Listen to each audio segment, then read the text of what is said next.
What's going on, y'all? My name's Cooper, and welcome to the first episode of the Don't Fumble podcast, where we're going to be talking about a lot of things NFL, a little bit of college, and actually a little bit of dating advice for all y'all wanting, who wouldn't want my advice? Who wouldn't? I give great advice, but you're going to have to wait to the end of the video to hear that. So you're going to watch all the NFL stuff. We're going to be talking about week 3 today. We're going to go through our matchups. And then I'll give you some fantasy pointers, and I'll give you some takes. My overreactions to weeks 1 and 2, and where I think the season's gonna go, and maybe even a little bit of my playoff predictions. Now I'll say that a little bit. I'm not gonna give playoff predictions yet, but I think 2 teams right now look like they're gonna go to. Well, it's only week 2, or now it's week 3, but it's only week 3. So let's get into predictions. I know Thursday night pretty much is gonna be a bloodbath one way. The New York Giants go to Santa Clara to play the San Francisco 49ers in Thursday Night Football. I mean, there's not really much to be said here. If they come within 14 points of San Francisco, there's no moral wins in football, but they can go into the night, leaving people thinking, maybe there is something to this Giants team after they got blown out by the Cowboys in week 1. The first 2 quarters they played against the Cardinals were abysmal. They were down 20-0 and had to come back at the last minute to win 31-28. So not an impressive start by them, who were just in the playoffs last year. Maybe a fraud. Maybe they can recover. I don't know. But this week, Thursday, the San Francisco scheme is really hard for anyone to beat, anyone to overcome, unless you're like a solid playoff team. But they beat the Cowboys the past 2 years in a row, which is very hard for me to talk about. I'm a Cowboy fan. If you can kind of see that little pennant up there, and then Dallas skyline. There's a lot of Cowboy stuff in this room, but we don't got to go through all of it. But yeah, San Francisco's gonna win. There's not much else we need to talk about this game. Brock Purdy's looking decent. He had a rough game. Not rough game, but like mid-game last week. But, that defense and their skill positions, and that O-line is good. Everything about them is good. So it's great. They'll make a deep playoff run, if not go to the Super Bowl this year. So, barring injury, of course. Then we go into the 10 a.m. for people here in Phoenix with me. I know it's 11 a.m., 12 a.m., or not 12 a.m., noon for Central, where I'm from. Love you, Dallas. And then the 1 o'clock game as on the East Coast. First one we got here is the Colts at Baltimore.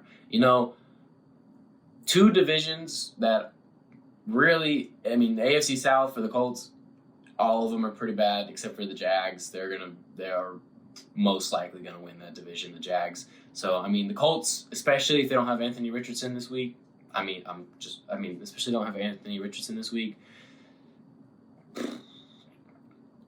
I don't know. The Colts, they did look better the first 2 weeks than I thought they would. But without Anthony Richardson, if he's out for the concussion, I don't know if they'll be able to overcome Baltimore, which is also looking like, I think Baltimore is going to be the winner of their division, the AFC South. Pittsburgh looks kind of, I know they just beat the Browns, but,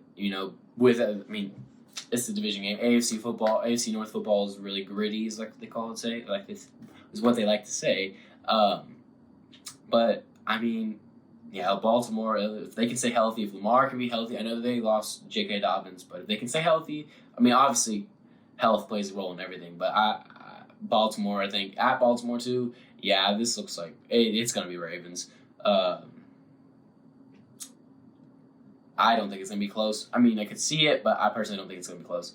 And then we go to the next 10 o'clock game, Tennessee at Cleveland. Cleveland just lost Nick Chubb in a gruesome injury. Prayers to him. But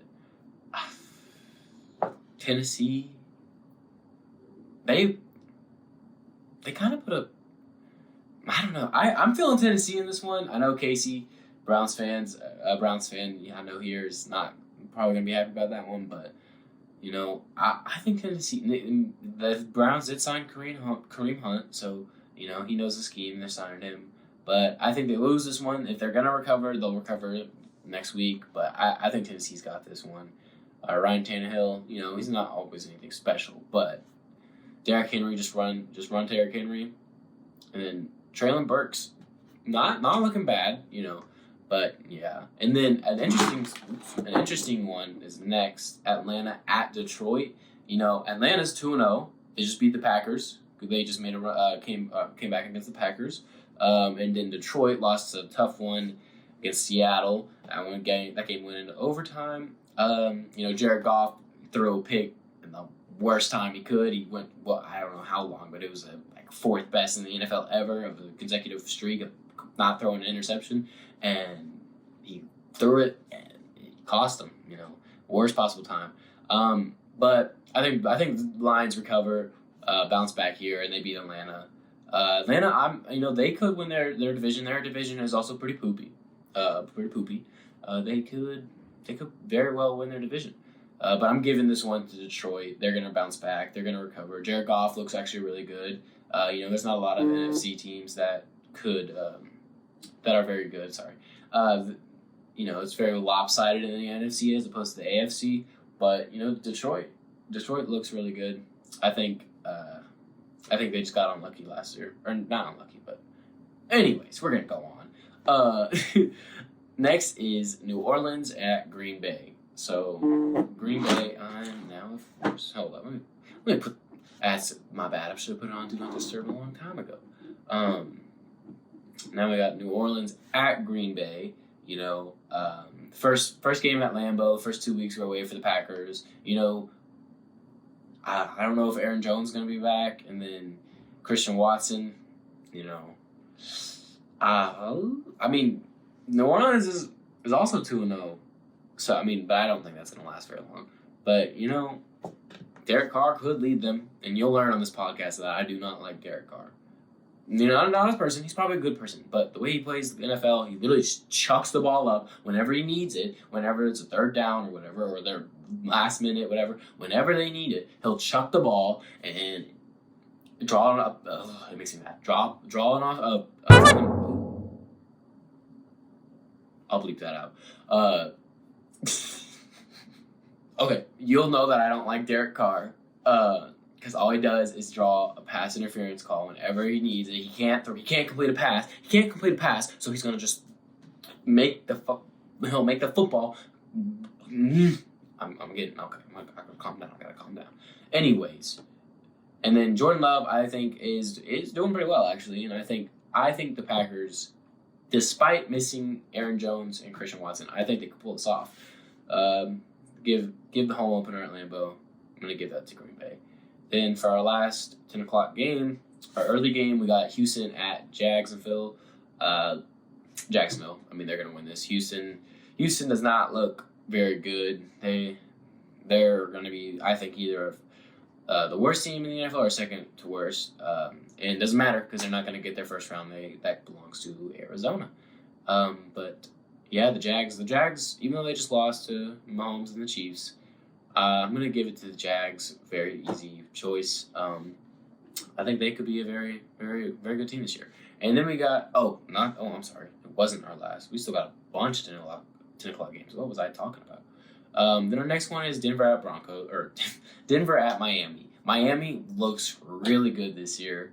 If Tua can stay healthy, I know that's what everyone's saying. But if Tua can stay healthy, they really could. Their defense, it looks good. Tyreek Hill is a monster. Tua can throw, not far, but he can put some spin on that ball, and he's accurate.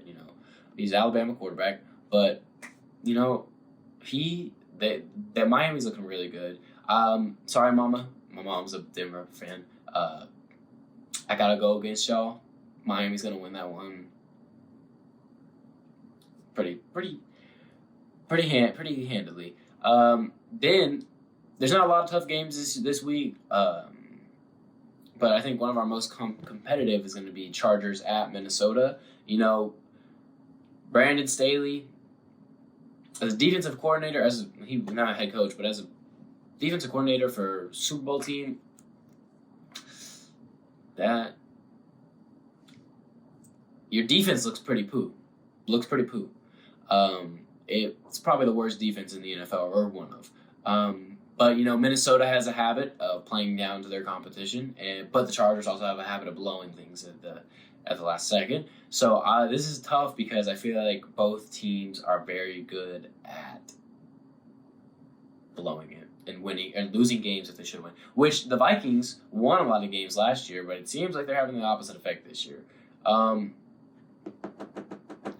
Both teams would start. Whoever loses is going to go 0-3 to start the season. That's tough to recover from.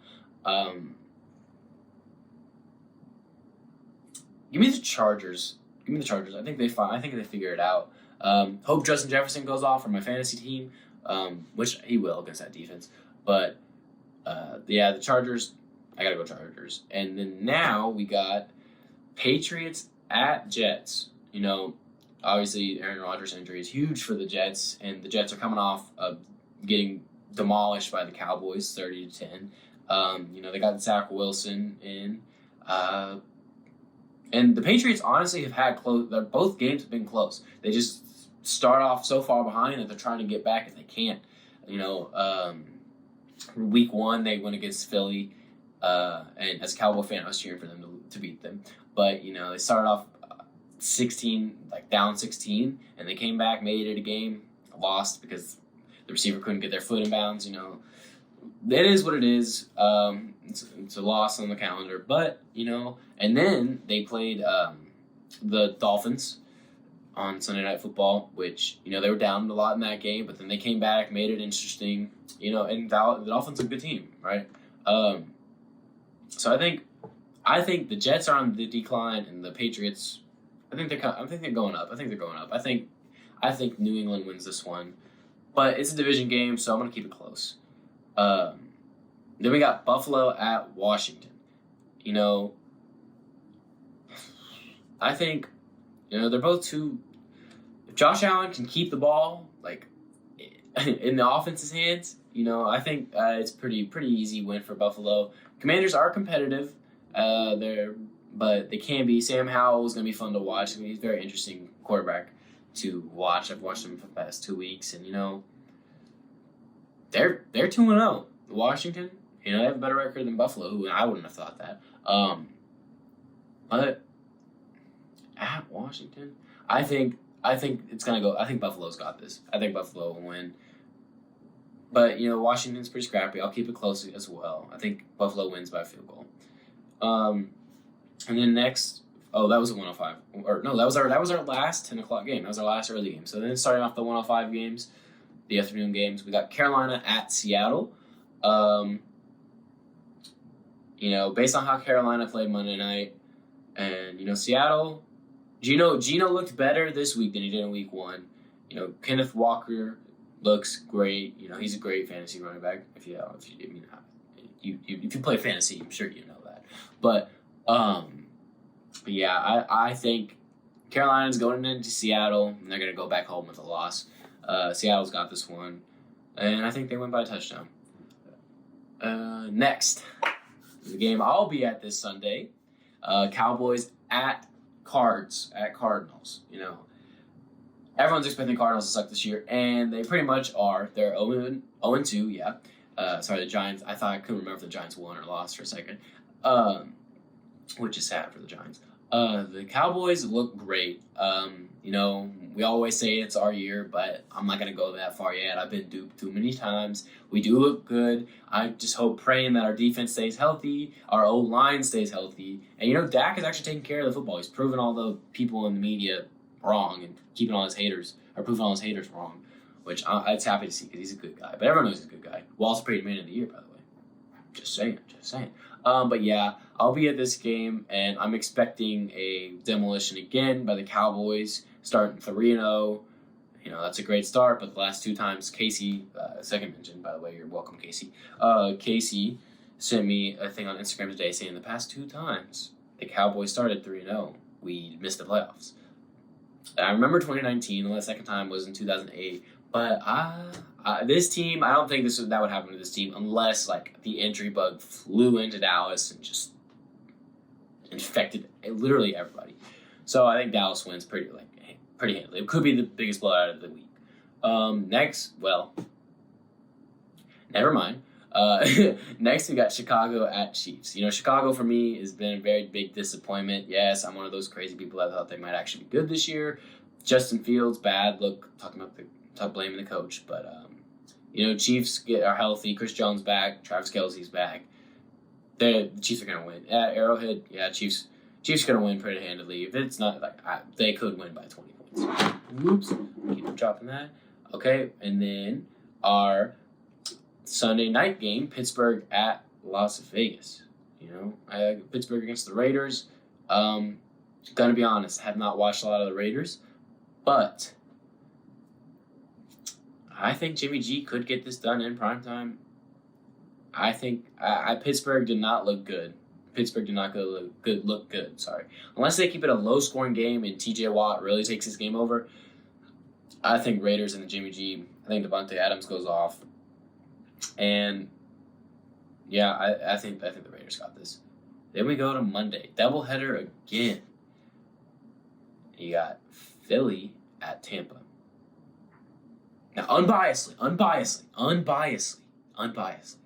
Philly has not looked that impressive. I know they're 2-0. But they have not looked that good. Week 1, I was like, okay. I didn't think the Patriots were going to be this good. Why? Or maybe the Eagles. I couldn't tell if the Patriots were good or if the Eagles were bad. The Eagles obviously aren't bad. They got to figure out their O-line problem real quick. But, at Tampa too. Tampa, Baker touchdown maker is not looking bad actually. He's for a crappy division. I could see multiple scenarios where the Falcons win the division and the Bucks win the division. I don't think the Saints will. Derek Carr will fall apart. And then Carolina, no shot. Carolina's getting last in that division. Mike Evans just also went off, had a career game last week. And Jalen Hurts and A.J. Brown, a little tussle on the sideline. Not good for the team camaraderie. Dallas never has that. Dallas would never have that. So I'm going to go upset of the week, Tampa Bay. I'm going to pick them against the Eagles. Unbiasedly, of course. Unbiasedly. Then, last game of the week, we got L.A. at Cincinnati. Now, I could not have been more wrong about both of these teams. I thought Cincinnati was going to go to the Super Bowl again this year. They're starting out the season pretty horribly. 0-2, and if they weren't even close games, really, pretty bad performances in the first 2 weeks. They started 0-2 last season, but still, Joe Burrow being hurt during the off season and preseason, that might have hurt them a lot worse than I thought it would. It's just they have not looked good. I've not seen a play where they look good either. On the opposite side of that, I thought the Rams were going to be crap this year. I thought they were going to be horrible. And you know what? They beat the Seahawks in Week 1 in Seattle, and I think it was in Seattle. Yeah, it was in Seattle. And then they put up a close game for 3 quarters against the Niners. The Niners are one of the best teams, if not the best team in the NFL right now. And they put up a fight against them. I know it's a division game, and they've lost now 9 consecutive games to the Niners. But they put up a fight, and I thought they were going to get blown up. So L.A. at Cincinnati. Noah Chavez is going to love this. I'm going with the Rams. I'm going with the Rams. Sorry, Andrew. But I'm going with the Rams. I think it's close. I think the Rams win by 4, 28-24. I think the Rams win. But yeah, that is our slate for this week. Let me know what y'all think about my picks. Go check out my Instagram. You can comment there, or you can comment down below this Instagram or this YouTube video post. I'm gonna have my graphic up on Instagram. Follow me. Just Don't Fumble podcast. It has like a blue neon sign. Same thing you'll see in the top left of the thumbnail. But follow me there, and then you'll see all my cool graphics and let you know when I post it and all that stuff. Or you can subscribe, turn on those post notifications, and never miss a video. All right. Well, next we'll go to what are we gonna do? What did I say we were gonna do next? Let's go. I did say fantasy, but I'm not that cool at fantasy football or that knowledgeable of fantasy football. I might get a little guest star next week to help y'all out. I know the injury bug is going around. I know a lot of Nick Chubb players.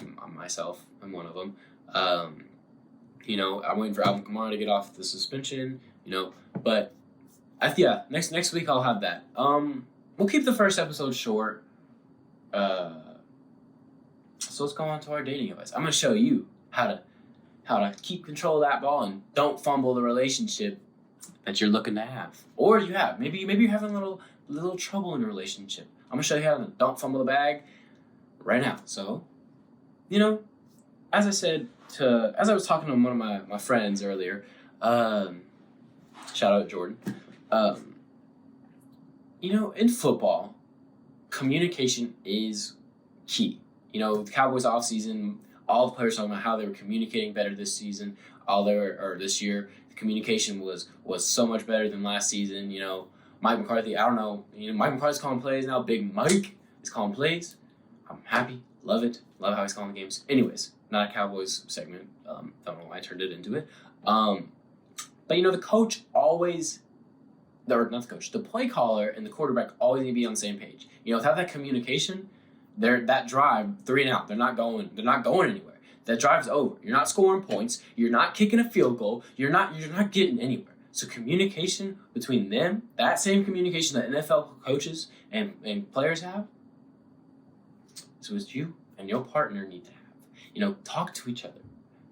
Communicate. When someone's rubbing you the wrong way, let them know. But on the flip side, when they make you feel special, when something makes you so happy, you notice it, point it out to them. Let them know. Say thank you. That really means a lot to me. I love when you do this. I love when you do that. Let them know, but also make sure to let them know, hey, and I know people don't like to be confrontational, but in a relationship, when you avoid it for so long, it's gonna blow up, and you gotta just let them know, hey, say it nicely. Don't attack them, obviously, but say, hey.